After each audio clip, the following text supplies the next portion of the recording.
Hey yo people, how's your fandom treating you? Welcome back to the Bucket Think Tank. So today we're going to talk about something we haven't talked about in a while, which is Disney princesses.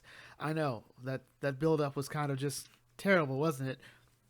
But it's sort of been hard to find really good Disney princess content lately. I mean, this is something to really talk about, and I've been meaning to. I've been meaning to because I know I do want to do one more video to end up the Disney Royalty series, but I'm trying to get my head in the right spot and trying to get some stuff together for that.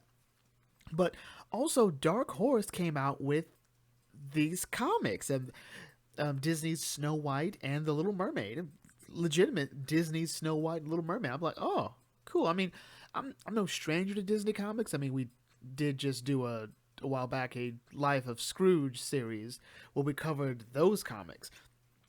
And I've even taken a look at the DuckTales comics, and those the new ones are kind of bad, in my opinion.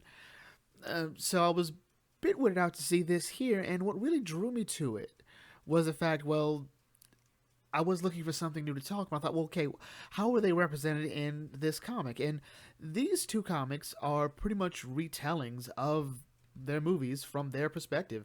And that hits well, and it doesn't hit well in some spots. There's a Frozen one coming out, too.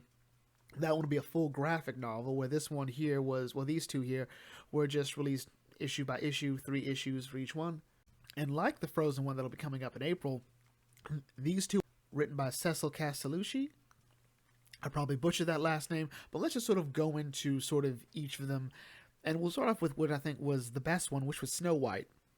Now, Snow White, this comic took a very interesting perspective, and I think it was the only real perspective to go to in terms of Snow White's character. And it did a lot of stuff I liked and one thing I didn't like.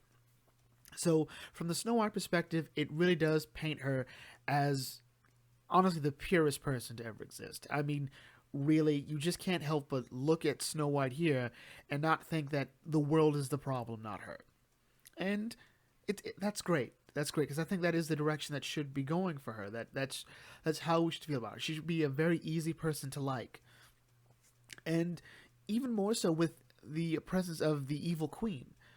Like, how does Snow White view the evil queen? And we see all of that from just the first issue, where we get a lot of just her life in the castle. You know, she mentions the fact that her father's died, and when her father was alive, the castle was so full of life and energy. And now she's just sort of doing all this work around the castle, which she doesn't mind. But she also notices that she doesn't really see her stepmother as much.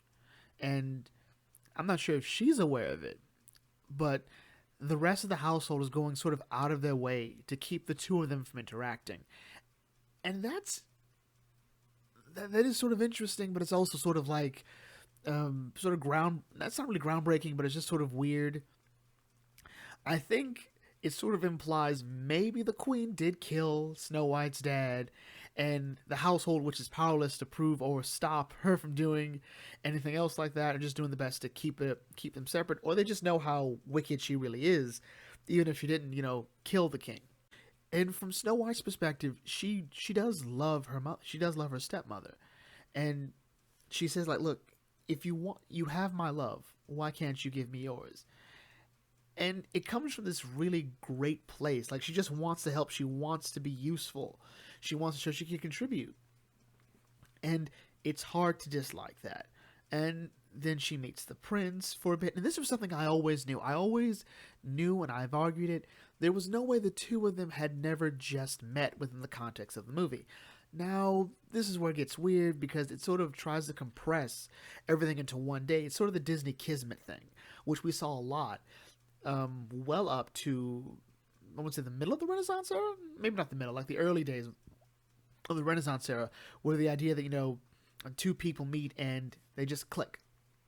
Snow White and the prince click. The trick is, neither of them know who the other really is. So Snow White thinks Prince Florian is like the prince's like squire. I'm just here to help his majesty, help help him out, help the young prince.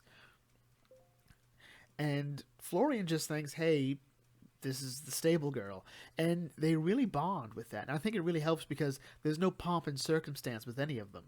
They just sort of get to know each other. They talk. They They play sticks and stones, which is just like a weird version of chess. And Snow White mentions her dad taught her, and I'm like, oh, that's cool. Seeing them, they talk about everything and nothing, and it there's a nice classic Disney feel to it. And then Snow White finds out that he's the prince. She panics for a bit, and then it all just sort of goes the way you would think. She runs off. She's scared. Getting inside her head during that sequence when she's lost in the forest, I think, really great. The fact that everything seems frightening. And then, of course, when she gets to the Seven Dwarfs' house and how she sort of low-key manipulates her way into getting to stay for one day, first one day more, then a week more, then a month more. She's sort of aware that if she wants to stay here, she has to prove that she's valuable, prove that she's of use. And there's some sort of genuine conniving to it, and I sort of like that. And just seeing her go through her day-to-day life, we know she's not just cooking and cleaning, she's fixing stuff. She fixes the hat rack, the doors, the windows. She gets her hands dirty, and it's really cool just to see that, as well as like how happy she is just doing that. The only thing she really wants right now is for someday her prince to come. And that's sweet, it's tender, and even weirder, it's sort of like every day when the seven dwarves leave, they go, remember, don't let anybody in the house. Don't let anybody in the house. My question is, why don't you lock the door? And then it's sort of weird because it doesn't quite make sense. Like you don't want people in your house, but they never lock the door. We know this because Snow White walked in the first time, and it just sort of doesn't work. And I know what they're setting up to. Grumpy is very sad. Like, don't let anyone in. Be on your toes.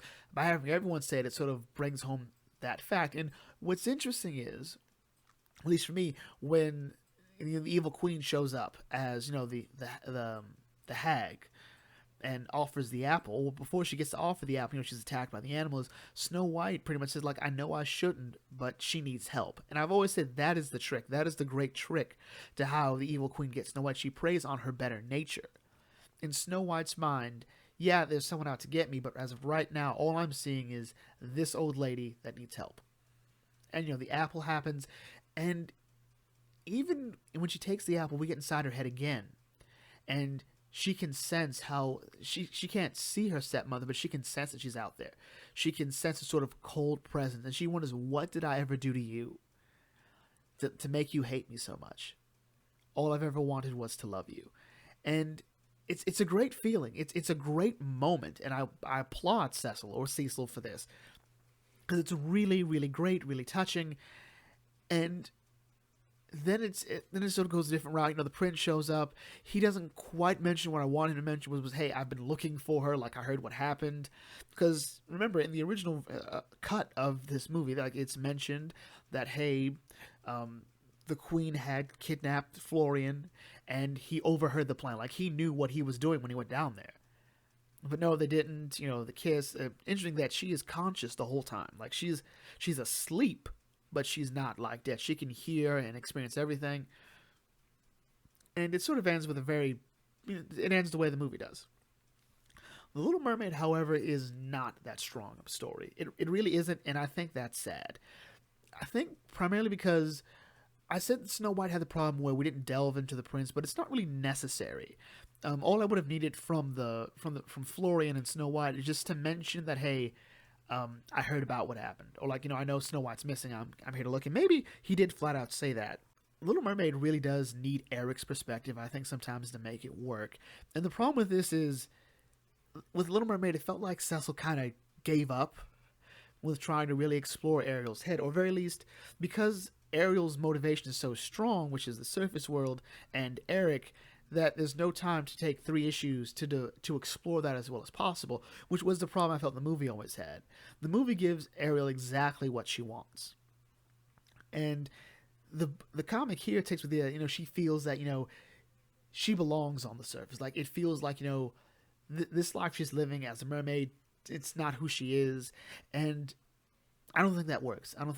I think the sequence of events has to change in this story. So Ariel instantly falls for Eric. Just like, oh, see how he treats his hairy dog thing, and it's great. He feels the same way I do. He's waiting for the right moment, and we should just belong together. Ursula, I think, suffers a lot more than I think any. Ursula and Eric suffer the most in this because aside from the fact it's a comic, you don't get Ursula's same gravitas, her same je ne sais quoi, so to speak, about as a villain, and that's that. I don't think that's anyone's fault outside of the medium's fault.